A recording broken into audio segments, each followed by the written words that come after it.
Tom Downey here for NFL Daily. Today's show all about Tyreek Hill. Now, after Sunday's game, he made public comments saying he wanted out of Miami. He didn't want to be there anymore. He changed his profile picture to an edited version of his head on Antonio Brown, which is actually a huge red flag for me. He spoke with Chris Grier and Mike McDaniel today. The Dolphins saying he didn't, in particular, demand a trade, but also didn't really backtrack from his comments either. So you're kind of still in this very murky, weird situation. He's undid his profile. Undone? That's the right word for it. His profile picture. It's all messy in South Beach. So will the Miami Dolphins end up trading Tyreek Hill when it's all said and done at some point this offseason? We'll break down some destinations, more on Hill in general. Why for yes and for no? Go vote in the comments of today's show. Here's what Tyreek Hill said after the loss against the Jets, which he pulled himself out of, by the way, which is never a good sign. This is the first time I haven't been in the playoffs. Just got to do what's best for me and my family. That's here, or wherever the case may be. I'm going to open that door for myself. I'm opening the door. I'm out, bro. It was great playing here, but at the end of the day, I got to do what's best for my career because I'm just too much of a competitor to just be out there. Now, Tyreek has since returned his profile picture back to him in a Dolphins jersey, but it was this for a little bit. His head, honestly, kind of decently photoshopped, by the way, onto Antonio Brown's body.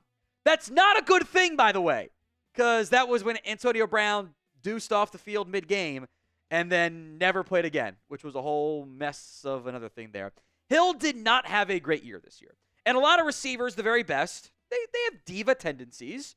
And it generally comes down to, if we're winning, I'm okay. If we're losing and I'm not getting the ball, we got issues. Happened in Miami this year. Less than 1,000 yards for the first time in a long time for Tyreek Hill. Was very frustrated by the way the year went for the Dolphins. I get all of that. The trade rumors certainly are not going to go away anytime soon. Now, I do want to address the contract for Tyreek Hill. His 2025 cap hit for the Dolphins is $28.7 million. For the cap savings, if they trade him, negligible. It's a 401k. Actually, it's what it is. Seriously. Jokes aside. The new team cap hit would be $16 million. They'd have to pay the $28.7 million in cash. It actually works out the same cash and cap hit, which is unusual, but it does work out that way. The new team cap in 2026 would be $38.1 million. Now, they could cut him by saving $12.7. The difference in cash and cap and the dead money, it's 1-to-1 because there's an option bonus that doesn't get counted in the 2 years left on his contract in just 1 year. It's over a prorated 5 years because there's dummy years on top of it. It's all complicated stuff. That is how the contract works out. So you could be looking at minimum, $28.7 million for 1 year at least. Maybe a little bit more for 2 if you choose to keep him. So predictions. If anyone who trades for Tyreek Hill, let me know in the comments section of today's show. We'll get to my list here in just a second, but if the ad comes here on YouTube, take advantage of it. Head down there and let me know. Number 10 is the Las Vegas Raiders. And I've seen this listed by a lot of different outlets out there, so I wanted to include them because the Raiders don't have a true number one receiver right now. They've got $170 million in salary cap space. They can make it work if they want to. It's the Raiders. Mark Davis has a zero-tolerance policy for domestic violence, which is an issue for Tyreek Hill, even dating back to his college days. So I actually don't think the Raiders are a viable contender at all for Tyreek Hill. Now, if you've probably seen some of the lines out there, the quote-unquote betting favorites for Tyreek Hill is the Dallas Cowboys. We are so back in the offseason. The Dallas Cowboys, for some reason, the betting favorite for a player that they're probably not even going to call about, just like Derrick Henry, and on and on and on and on and on. They can create a lot of cap space. Don't worry about the current number. They're fine there. They'll restructure Dak and Lamb and get it to 65-plus instantly. They're always linked to big names. They need a number 2 option. And outside of the midseason trade for Amari Cooper, when was the last real off-season splash the Dallas Cowboys made? Been a long time. Number 8 on the list is the Los Angeles Chargers. I think another option to pair with Ladd McConkey, maybe Quentin Johnston can still fit in this case, is needed. They've got plenty of cap space, $74+ million. They got their books in line this offseason. It just takes one offseason, by the way, as long as you're not in really, really, really, really bad shape like the Saints kind of are. It just takes one offseason. That's all it takes. But I don't know if Jim Harbaugh and Tyreek Hill fit together. That might be a disaster, frankly. Number 7, the Houston Texans. I think kind of an under-the-radar potential fit for Tyreek Hill. I love me some Nico Collins. They don't have a lot proven behind him. Tank Dell's now injured again, which is heartbreaking. John Mechie, Robert Woods is aging. Xavier Hutchinson.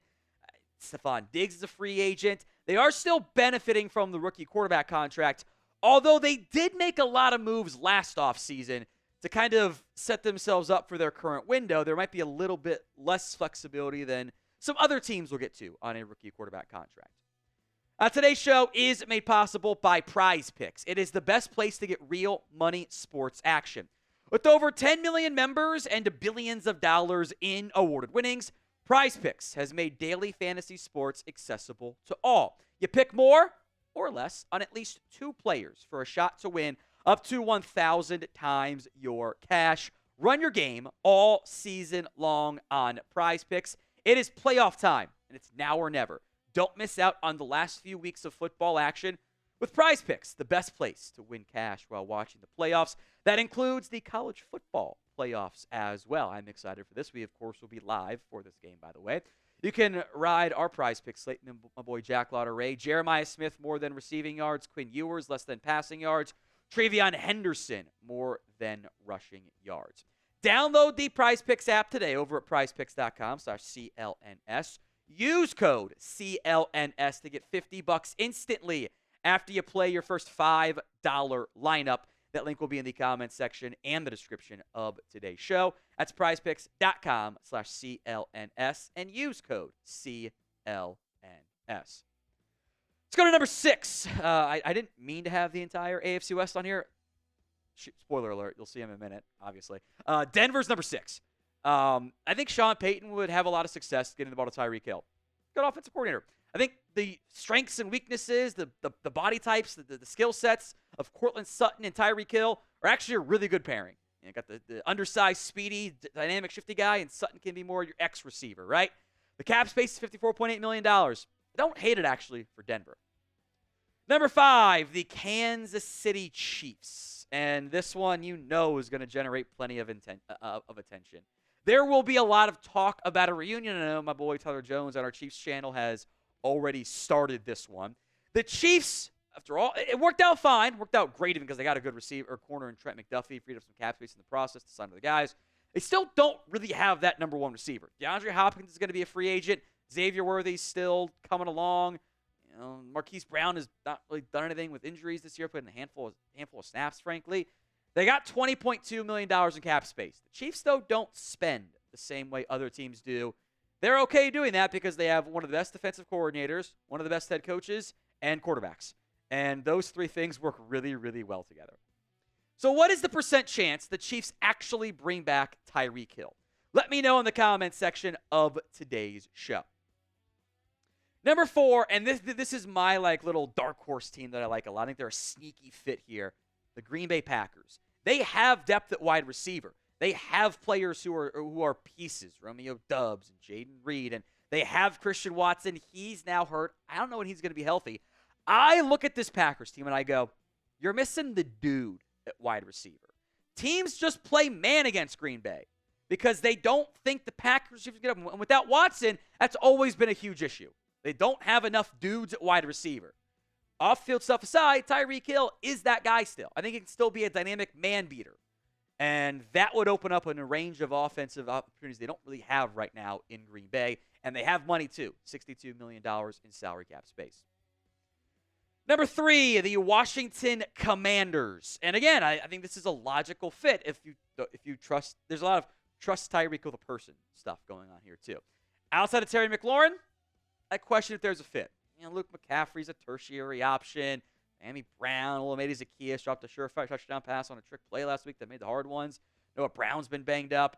This is a chance for Washington to go for it with a rookie quarterback contract. And look at all that money. They probably won't. They'll probably make a cut or restructure. They'll have $100+ million of cash to spend this year. It's a lot of cash space to spend. They can be aggressive if they want to. Now, as a reminder, we will be live for the NFL and college football playoffs. We'll have streams for every single playoff game this year. Hit that sub button so you don't miss out. youtube.com/chatsportstv. Let's go to number 2 on the list, the New England Patriots. I think a pretty logical one. Lots of cap space. No true wide receiver one. I think Jalen Polk's better as a 2 anyway. Time to build around Drake May, help him out. I do think who the head coach here ends up mattering. That I think goes for a couple different teams. And if Tyreek wants to be on a contender, maybe he doesn't think the Patriots are close enough to doing that. I did put them at 2. It's high. I also have my doubts Miami would trade him to the Patriots. But they're such an obvious wide receiver needy team. I did want to mention them. Then number 1, it's the Pittsburgh Steelers. Hey, Mike Tomlin has shown time and time again he can at least get production out of a troubled wide receiver. He's done that a lot in Pittsburgh, to the extent that maybe he doesn't want to go down this path again. They get linked to every single wide receiver option, and for good reason. It's George Pickens and big question marks. And I think even Pickens is a question mark this offseason as well.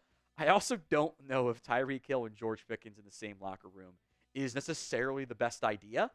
But it's Pittsburgh. They need a receiver.